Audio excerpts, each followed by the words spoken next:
Hello friends, welcome back to my channel SRK drama explain. Friends, ये video मैं लोगों के एंटरटेनमेंट के लिए बनाती हूँ, so please watch full, share, subscribe and like this video. So part की स्टार्टिंग वहीं से होती है जहाँ पर प्रीवियस पार्ट फिनिश हुआ था।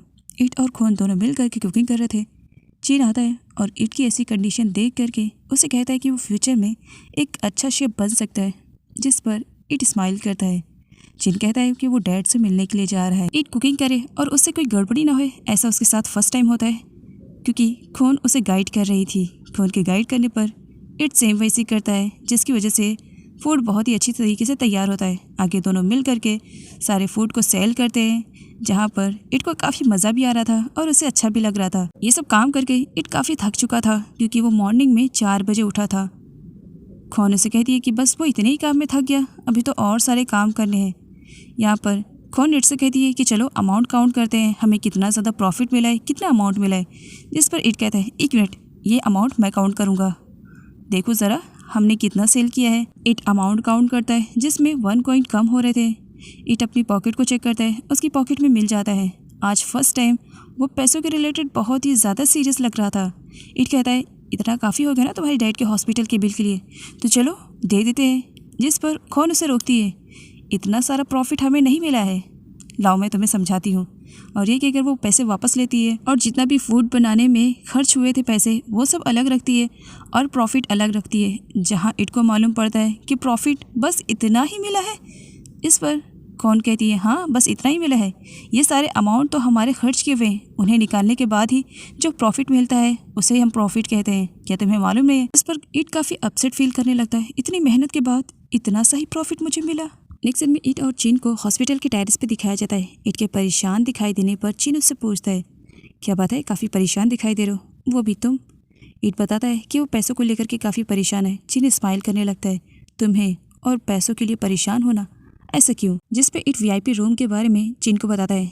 यहाँ पर ईट को दिखाया जाता है जो टेरेस पे खड़ा होकर के चिल्लाता है कि वो सब कुछ कर सकता है।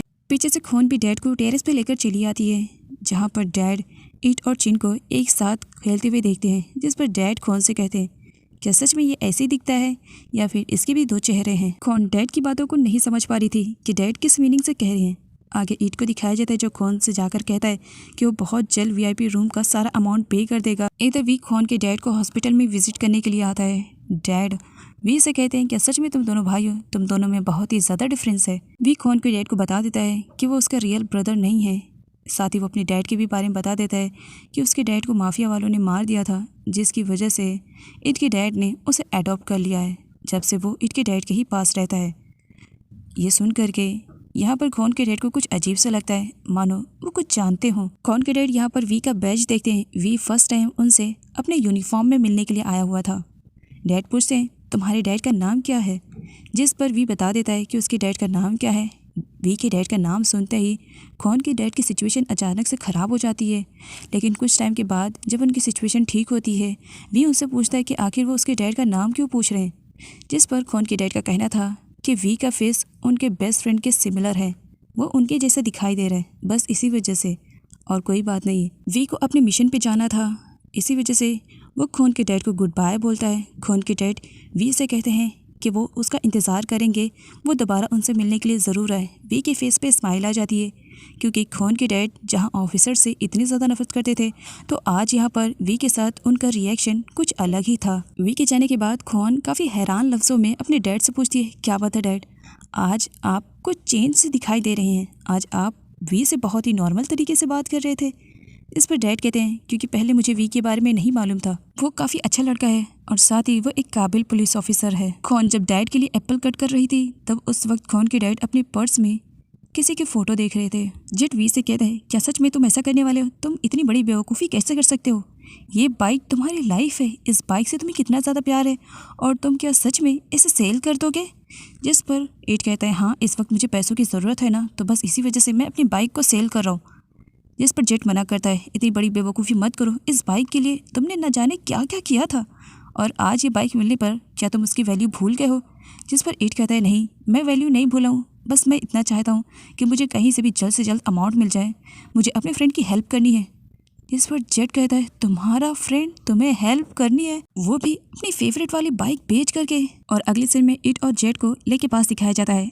लेक के पास बाइक के कलेक्शन है और वो बाइक बेचा और ख़रीदा भी करता है।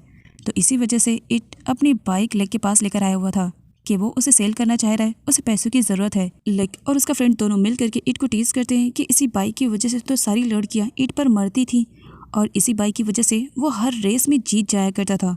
अब ये बाइक उनके पास है तो मतलब इट के पास कुछ भी नहीं है। इट को पैसों की ज़रूरत है, इसी वजह से वो यहाँ पर अपनी बाइक का हाफ अमाउंट कहता है कि वो अपनी बाइक को हाफ अमाउंट में ही बेच देगा, जबकि उसकी बाइक बहुत ही ज़्यादा महंगी है। उतनी महंगी तो पूरे थाईलैंड में किसी के पास नहीं होगी। ये सुन करके लेक काफ़ी खुश हो जाता है और जम करके बाइक पर बैठ जाता है। क्या सच में सिर्फ 50% में मुझे ये बाइक मिलेगी? सच में मैं कितना ज़्यादा लकी हूँ। और फिर डील दोनों की डन हो जाती है। जेट इट को समझाता है कि वो इतनी बड़ी बेवकूफ़ी ना करे, उसकी बाइक बहुत ज़्यादा महंगी है। इट नहीं सुनता है और अगले सीन में इट को दिखाया जाता है जो कि जेट के स्कूटी पे बैठ कर आता है। जेट उससे पूछता है यहाँ तुम किससे मिलने के लिए आए हो? इट कहता है तुम जाओ यहाँ से जल्दी से। जेट जाता उससे पहले वहाँ पर खोन आ जाती है। जेट कहता है ओह अच्छा, तो ये खोन का घर है, तुम यहाँ पर खोन से मिलने के लिए आए हो? खोन इट से पूछती है कि आज वो अपने बाइक के साथ नहीं आया है क्योंकि हमेशा तो उसकी बाइक उसके साथ ही आया करती थी। जेट खोन को बता देता है कि किस तरह पैसों की वजह से इट ने अपनी बाइक को लेक को बेच दिया है, वो भी सिर्फ और सिर्फ 50% में। वैसे इट आई एम सॉरी, मैंने ये खोन को बता दिया, लेकिन हाँ थैंक यू सो मच, तुमने अपनी हेलमेट मुझे दी इसकी वजह से। हाँ तो मैं क्या कह रहा था खोन, मैं सच कह रहा हूँ, इसने अपनी बाइक को बेच दिया लेक को सिर्फ और सिर्फ 50% में। जब यहाँ पर खोन को मालूम पड़ता है तो उसे बुरा लगता है कि इट ने उसकी वजह से सिर्फ अपनी बाइक को बेच दिया है, जबकि वो बाइक उसके लिए समझो कि उसकी जान है। इट खोन से कहता है चलो हम हॉस्पिटल के लिए लेट हो रहे हैं, जल्दी चलो। जिस पर खोन कहती है हाँ चलना तो है, लेकिन कहीं और। इधर लेक बहुत ही ज़्यादा खुश था इट की बाइक को पा करके। वो उसकी बाइक को किस पे किस किए जा रहा होता है, जहाँ पर उसका फ्रेंड उसे सजेस्ट करता है कि वो जल्द से जल्द इस बाइक को डबल अमाउंट में बेच दे। जिस पर लेक कहता है मैं इस बाइक को किसी भी कीमत में नहीं बेचूंगा। तभी वहाँ पर खोन भी आ जाती है। हाँ तुम सच कह रहे हो, क्योंकि इट इस बाइक को किसी भी कंडीशन में नहीं बेचेगा। ये रखो अपना अमाउंट अपने पास और लाओ की दो। की ले करके वो इट को देती है।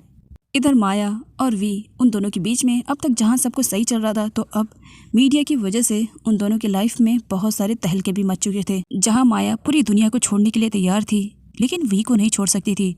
तो वहीं पर वी का कहना था कि वो उसकी लाइफ में और ज़्यादा प्रॉब्लम्स क्रिएट नहीं करना चाह रहा है, इसी वजह से वो खुद ही मूव ऑन कर जाएगा। इट ने बाइक की को नहीं लिया है, इस वक्त की खोन के पास ही है।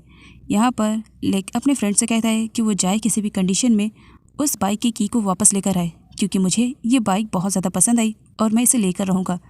जिस पर उसका फ्रेंड डर रहा था, क्योंकि लास्ट टाइम खोन ने उनकी अच्छी वाली पिटाई जो की थी इसी वजह से।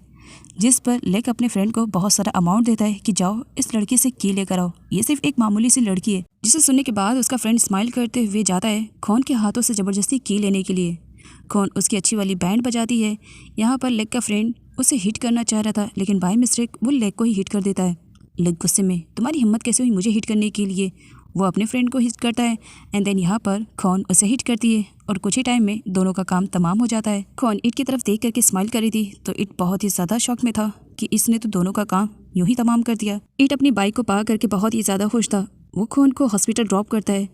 इट के जाने से पहले खोन उसे सजेस्ट करती है कि दोबारा इतनी बड़ी गलती वो कभी ना करे, क्योंकि हर बार वो उसकी हेल्प करने के लिए नहीं आएगी। साथ ही खोन इट से ये भी कहती है कि वो VIP रूम के बारे में भी ज़्यादा टेंशन न ले, खोन जैसे तैसा करके मैनेज कर लेगी।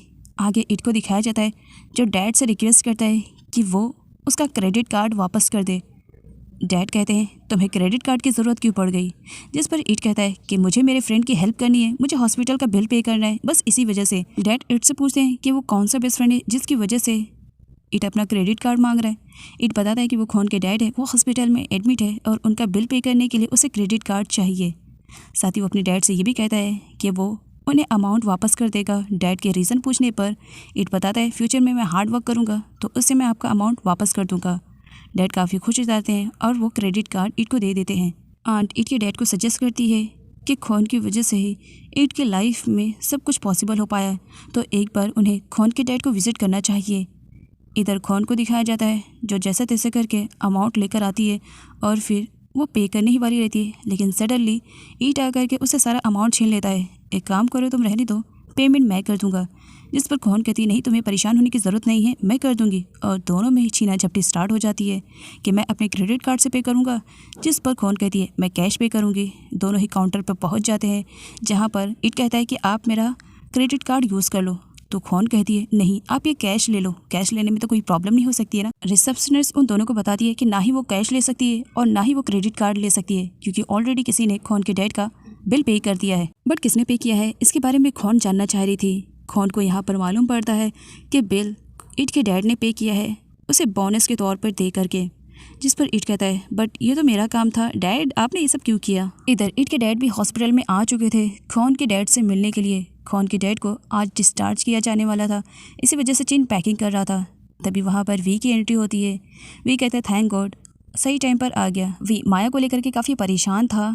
खौन के डैड उससे पूछते हैं क्या बात है, आज तुम कुछ ज़्यादा ही परेशान दिखाई दे रहे हो।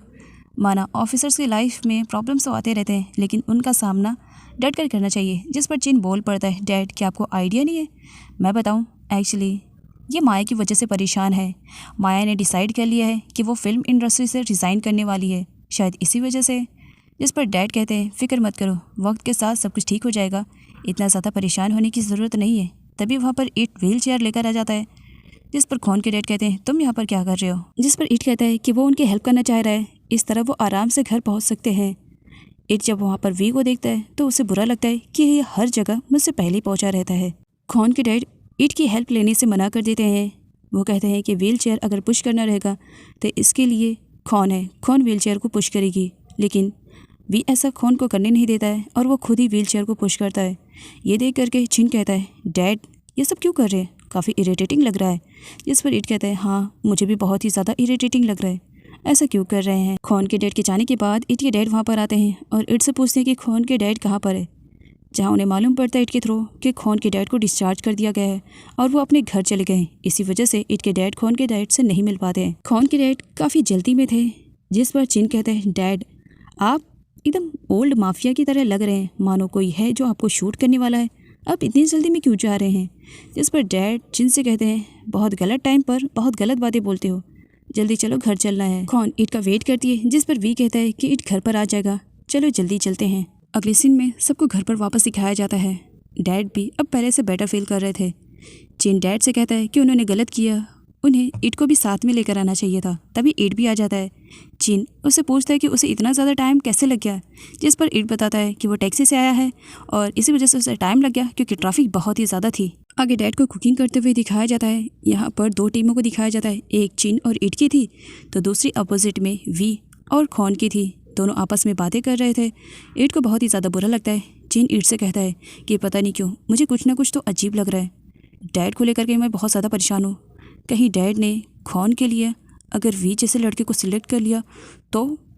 वैसे अभी तक मेरी सिस्टर की लाइफ में कोई भी बॉयफ्रेंड नहीं आया है। जिस पर ईट कहता है कि वो भी ऐसा नहीं चाहता है। दोनों को एक साथ बैठ करके बातें करते हुए देखता है ईट तो चिन को ले करके उन दोनों के पास चला आता है। चिन खौन और वी से कहता है कि वो दोनों क्या बातें कर रहे हैं। जिस पर खौन चिन को साइड में कर देती है, तुम बच्चे हो यहाँ से जाओ। चिन वापस आ जाता है।